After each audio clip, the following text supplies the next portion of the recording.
Hello, my dear. Rhonda Constant, your favorite hometown medium, physical energy healer, oracle card advisor, paranormal investigator, voice for your loved ones. How are you today? I know you've done this before, so I don't need to really fill you in, but I like to remind you this is not an exact science. We communicate the best way we can. So you might have to stretch it outside the box a little bit. He's not going to give me all the details, but there's a reason for everything he shows or says, so if it doesn't make any sense, keep it in mind, and you'll either remember it later, see it later, or somebody else will validate it for you later. So we're going to talk to Robert. We're going to talk to Robert.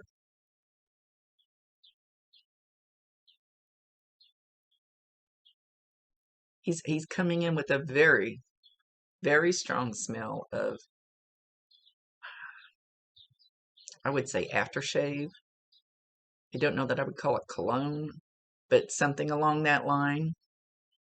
So know that you will smell this. You should have already smelled this.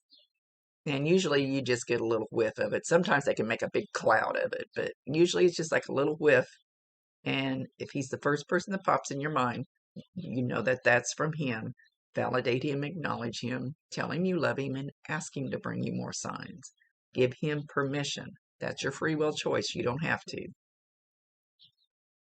So, and I'm sure I've told you before, you can be outside or in the store, in your car, at home. Doesn't matter where you are when you smell this. But make sure you validate him and let him know that you know that's him stopping in to say, I love you. Aw. He says you're the prettiest gal in the world.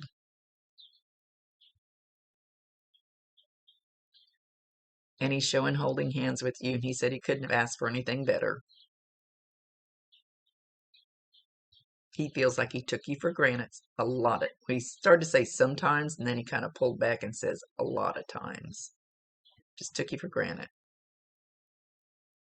But again, he's holding his hand out, like walking with you outside, hand in hand. So I don't know if okay. So hold your hand out. And if you do walk, like when I go for my walks down by the river, I'll ask somebody, hold my hand while we're walking. So loosely, don't go like this. Hold your hand out. Hold your hand out and just relax. Ask him to hold your hand. Give him permission to hold your hand. And you should feel like a fullness. It almost feels like a balloon sitting on your hand. Sometimes when I'm walking and I ask him to hold my hand, I'll even do it when I'm driving down the road. That doesn't always work so well. I get a little distracted. Sometimes it'll even feel like, actually, but we don't have fingers anymore. So it'll feel different. Everybody feels the energy different. You're not going to feel it like I do. So I can't tell you exactly how you're going to feel it, but you'll feel something. It could be a warmth. It could be a pressure. It could be tickling goosebumps. Anything like that. Could be sometimes when they're trying to get my attention, it feels like a pin sticking me. It's like, hey, that's a little rough. That hurts. So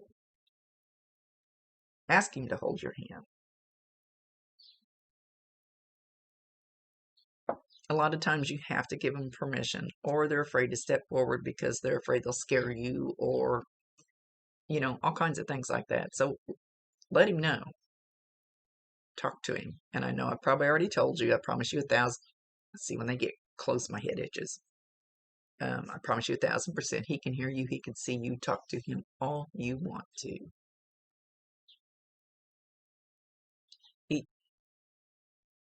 Okay, it's like he's standing there knocking on the door. He's not actually knocking on a door, but when you're in deep grief, and he says yours is easing up a little bit, and he says that's perfectly fine. It's supposed to. But when you're in real deep grief, to me, it's back-assward, because that's when you really need to know they're okay. You really need to feel them and smell them and hear them and whatever. But they can't. But deep grief is like puts up a wall. I don't quite understand it.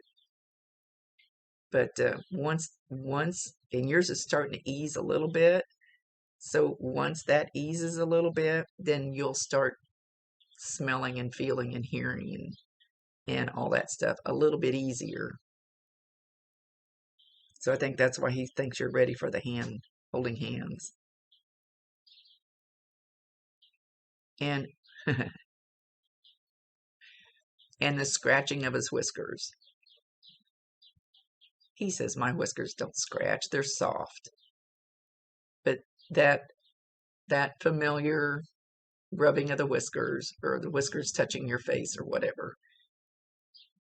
And it may not feel exactly like that, but you're going to know that that's him in his whiskers. And he's showing on your cheek. So it could feel like a bug crawling across there. Like I said, I never know how somebody else is going to feel it, because it's always different for somebody else than it is me. But you should feel a warmth when he gets that close, when his energy gets that close. You could just feel something very slight there. But you'll feel the tickling or something of the whiskers. So again, validate him, acknowledge him, tell him you love him, ask him to bring you more. He said he has never left your side. Well, he says, well, except for when I had some things I had to do up there. We still do things up there. We still have lessons to learn. We still have things for our soul to grow, because this whole thing is about our soul learning and growing and getting lighter and brighter and getting closer to the higher ups. We still have a lot to learn. He says to evolve for the world. He's laughing. He says, you'd be surprised how smart I am up here. I see things differently.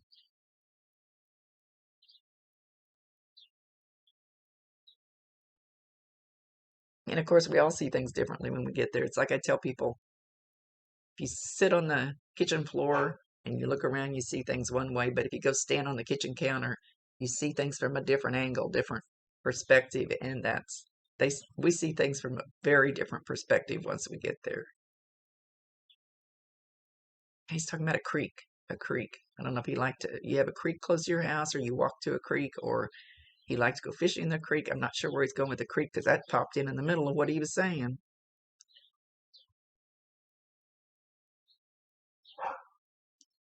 He says he feels like he's even a more loving person now. He's learned the importance of love. So that was one of his lessons he needed to learn, and he learned it. No, he said he didn't learn it before he left here. He didn't learn it well enough before he left here. But he's learning that now. Love supersedes all things. Sorry, I lost my voice last week, so I'm still struggling a little bit. Still getting, if I talk too much, I start coughing, I get scratchy.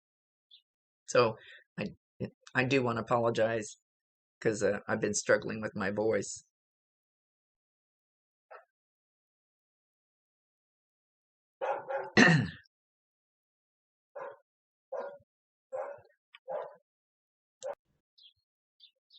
Okay, now I lost track of what I was doing.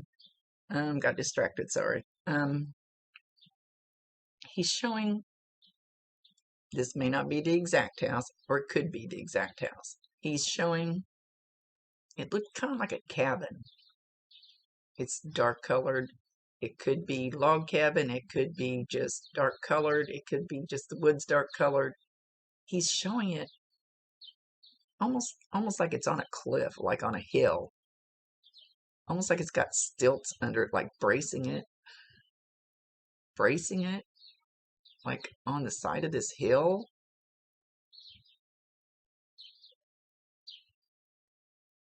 So he could be showing me the exact one. He may just be showing me something that I can reference to something in it that will click with you. It's like there's this big front porch. There's a lot of trees. It's almost like it's out on a, I don't want to say side of a mountain. I'm seeing a mountain now. I don't know where you guys live. Have no clue. I don't ever creep anybody's pages before I do these, because it messes up what little logical mind I have. but it's like it's outdoorsy. It's like it's woodsy. It's definitely not in the city. Someplace he was very comfortable sitting on the porch, drinking a beer, or it looks like a beer anyway. Um, he feels at home there. Did you have like a cabin that you guys used to go to or something?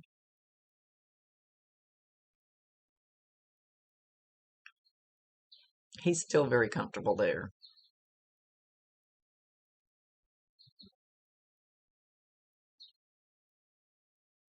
But you're, so I don't know if this is someplace you guys went to because he's showing like he would like to just grab you and have you on this front porch with him and just hug you.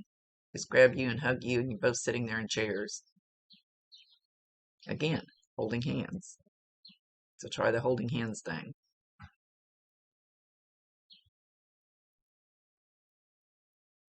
There's also a little dog. He's got it on a leash. Now that's the second time lately. I've never seen dogs on leashes until here lately. It looks like a little terrier of some kind, little short-haired, white with darker spots on it. Um, Kind of a little bouncy terrier type dog. So even if you guys did not have a dog like this that is passed, because I think this dog is on the other side. Not 100% sure, but I think this dog is there with him. So that's why I'm wondering about the leashes lately. I'm not sure what that means. Anyway, he wants somebody to know, whether it's you or somebody else, to know that he has that fur baby with him. And they're hanging out together, all kicked back, relaxed.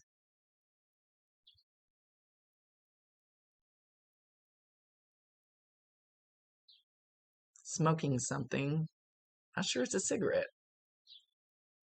They love the sounds, the smells and stuff because that's something very easy for them to manifest with, just because we don't have fingers anymore to move things around. So those things are really easy for them to do. But they like to find ways to let you know that they're around, that they're still thinking of you. So that, I don't know that that's cigarette smell. So whatever that smoky smell would be to you, no, once again, you'll get that whiff. You can be anywhere. It doesn't matter. It's just his way of saying, I'm here. I love you, letting you know that I'm still popping in on you. So don't forget to validate him. Let him know that you know. And what's it hurt to believe? What's it hurt to believe? We fight against our old ways of being taught. Even I do, and which has made me opening up to this work very, very hard because of the things that I was taught growing up, and we weren't taught correctly. Those are old beliefs. He says, let those old beliefs go and just go with the flow. Go with what do you feel? Do you really want to smell him? Do you really want to feel him? Then just open up to it and forget about all those things that you learned. I hate to say church. That's a big one. Or even our parents, when we were little, we all had an imaginary friend, and our parents would go, stop talking like that. You can't have an imaginary friend. We all had one. Whether you remember it or not, we all had one at some point. So he's still on his porch. He's saying, just kick back, relax, and enjoy the ride. And let go of the old shit, the old beliefs about yourself, the old past trauma, and believe in me. What's it gonna hurt?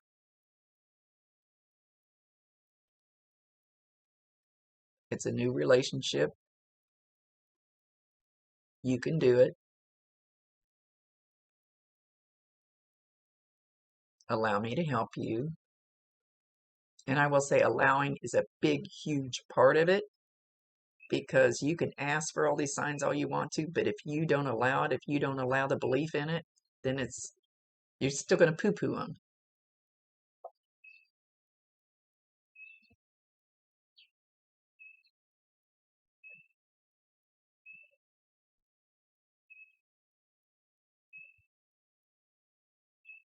He says when he left, he saw everything that was going on. He heard everything that was going on. And I know you've probably heard of people that have had near-death experiences or whatever. I personally have never done that. Well, thank goodness I've never been in that position. But they say they hover above themselves and they're seeing everything going on when it happens. It's kind of like the thing that he's showing right now. It's kind of like I was still here. My body was still here, but I was up here and I was watching all of you. I could hear all of you. I could see all of you. I know what was going on. There was nothing I could do about it. And he says, and honestly, I didn't want to. I didn't want to do anything about it. And I'm not saying he really had a near-death experience because this was his time to go. But it was, but you hear those people when they have those, and I don't know why he keeps bringing it up because this is not a near-death experience. But they say they go and they see the light. I've never seen anybody that actually sees the light. I don't think. They don't show me that it works that way. But anyway, and they want to go. They feel that immense love from up there, and they don't want to come back. And a lot of times they're told it's not your time. You got to go back. But he said he wasn't told that. He heard people saying, "Come back, come back, come back." But he said it wasn't supposed to be that way. All part of the plan. Know that I love you very deeply, even now. But he's so calm. He's so accepted it. He's so at peace. He's just so relaxed.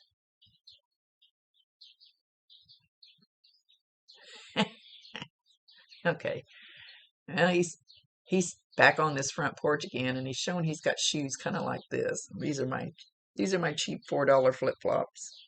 But he's got something like that on his feet, where he's just comfy as hell.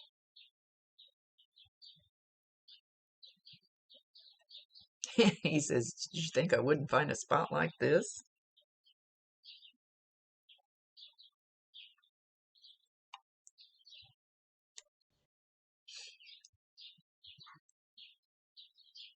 But he does not want you to be worried if you call on him that you're going to be disturbing him from his peace or from his quiet or his serenity that he has right now.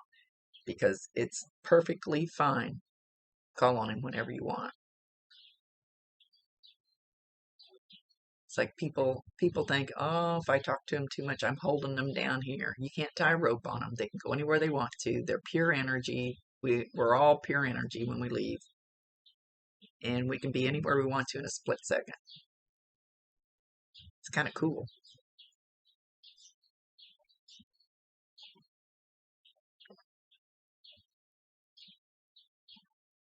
Let me help make you happy again. Allow me to help you be happy again. So ask him. He will be good at that. He will be a good guide for that. Ask him to help you find peace. Ask him. Excuse me, sorry. Lost my voice last week, so I'm struggling. The more I talk, the more I cough. Ask him to help you find the peace that you need because he's found it. And he can help you find yours. And he can help you have a new relationship with him.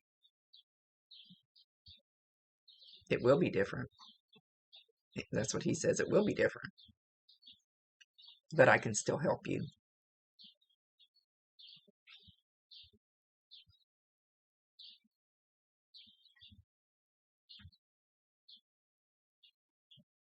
He's he's not wanting to get off this porch. He says, I don't need to.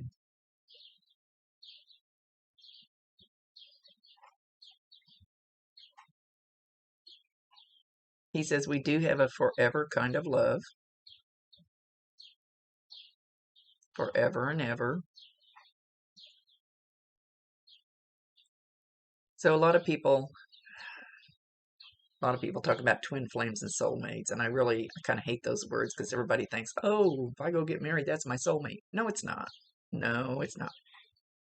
We rarely, I don't think too many people actually get their twin flame. That's a whole nother subject. But soulmates, we have lots of soulmates. Soulmates can be your sister or your brother or your child, your aunt, your uncle. It's different.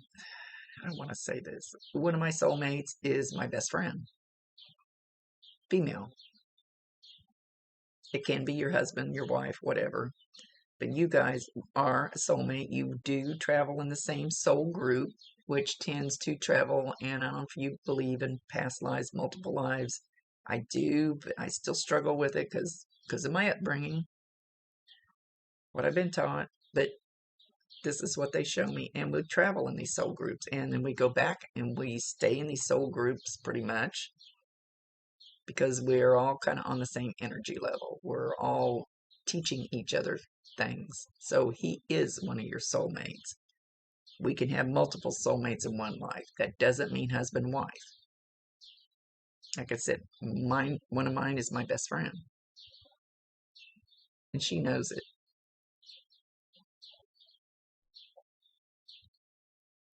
Even though she doesn't believe in this poo-poo stuff. She always tells me I talk about fairies. I don't talk about fairies.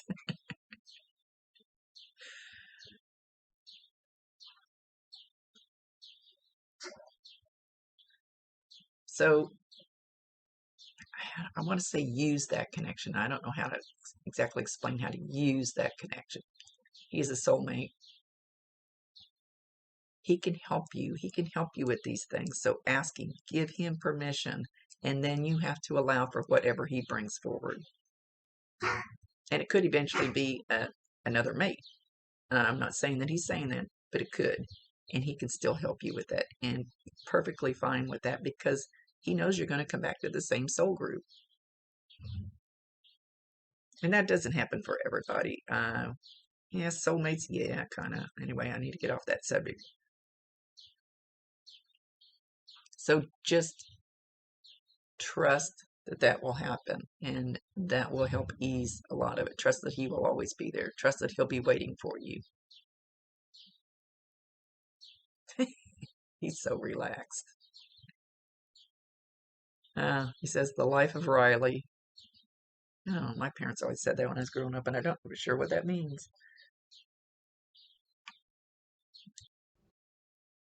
And he's actually showing himself alone. I mean, he hasn't shown anybody else except for this dog. And that it's up to him. It's his show. I'll let him handle whatever he thinks he needs to say. He knows best. So as far as this person frog, I don't know. He's not saying anything about somebody else. At least not yet.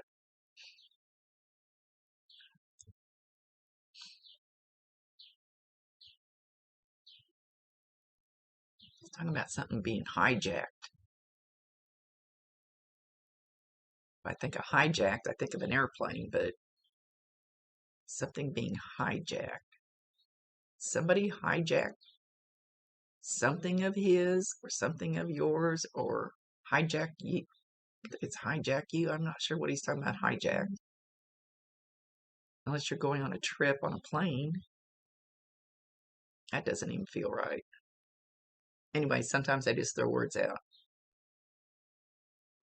Maybe one of those things you got to stretch outside the box. So he's showing you going outside. sitting in a chair, especially what he's showing, not just like a lawn chair, but he's showing like a something that has room for at least 2 people to sit on outside. And eventually eventually you're going to be comfortable enough and trusting enough to be able to sit out there and imagine, visualize him sitting next to you and just talking to him. And even if you can't visualize it yet, even if you still got too much of a wall up, sit out there and talk to him. You don't have to talk out loud. We have telepathic ears, I call them. You can talk to him in your head, so nobody knows you're doing it.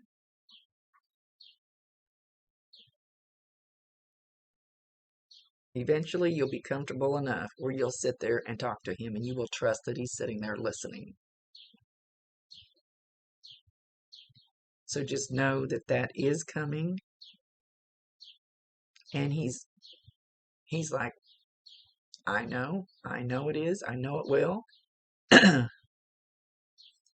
And I'm just patiently waiting. And he will be patiently waiting for you when it's your time. They've been bringing this up a lot lately, but I always want to stress, it doesn't mean you're leaving. It doesn't mean you're going anywhere yet. He's not saying you're coming there anytime soon. And he says, no, you don't want to. It's not your time yet. Stop it. I will be patiently waiting. Just trust it.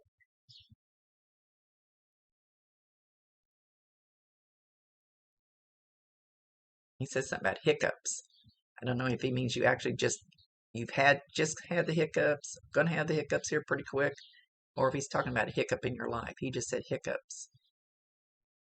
And if it's a hiccup in your life, just know it's a hiccup. It's nothing for you to hang on to. It's nothing for you to stress over. It's just a hiccup.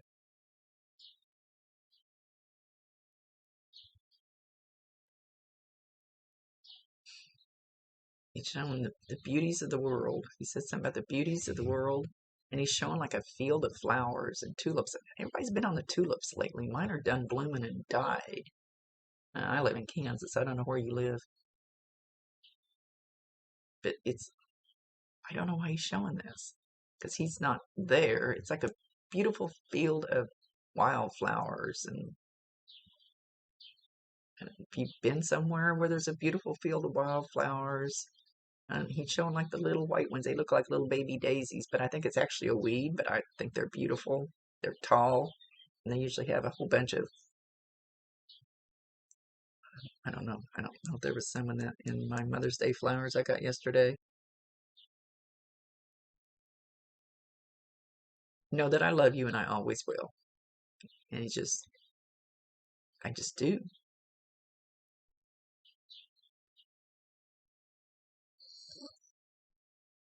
He says, breathe, go try to relax. Try some of these things. Watch for the signs, the smells. I don't think he's going to do anything that's going to make a big loud boom, bang, beating on something. And I usually ask mine to not do things that scare you, make you think your house is haunted. Because a lot of times I go to cleanse somebody's house to go, oh, somebody's here. It's usually grandma. I'm just trying to pop in and go, hey, darling, I'm here. Just checking in on you. So I usually ask them not to do that to their loved one. Ask him anything you want to. If you want him to tap on something or make some kind of noise, or you could possibly hear some footsteps going through your house, and they'll probably be very soft. I don't know for sure. Usually doesn't happen when you're in the same room. It's like when I go to these haunted houses and stuff, there might be 5 of us standing downstairs in the dining room, and all of a sudden we hear the furniture like being dragged across the floor upstairs. But it won't do it when we're in the same room. Don't know why it works that way. So just keep that in mind. So if the footsteps scare you, ask him to please stop.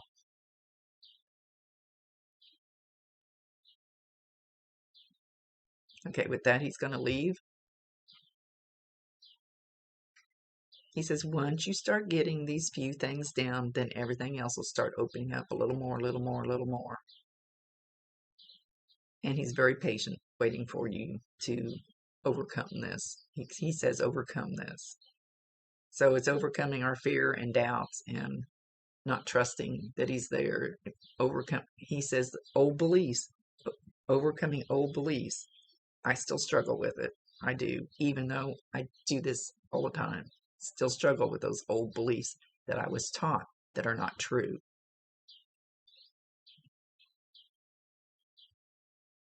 I love you, baby. Now he's showing this little dog again. It's got a little black collar.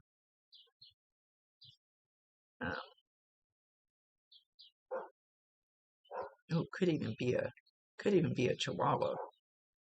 The face on it now looks a little different than a terrier. Could be a Chihuahua, but it doesn't look like a little bitty Chihuahua. I don't know much about Chihuahuas. Okay, with that, he's back on that porch. So hopefully this is someplace you recognize, because he's very comfy. Much love to you, my dear. Thank you for allowing me to be his voice. Thank you for putting up with my scratchy voice. It's been a rough week or so.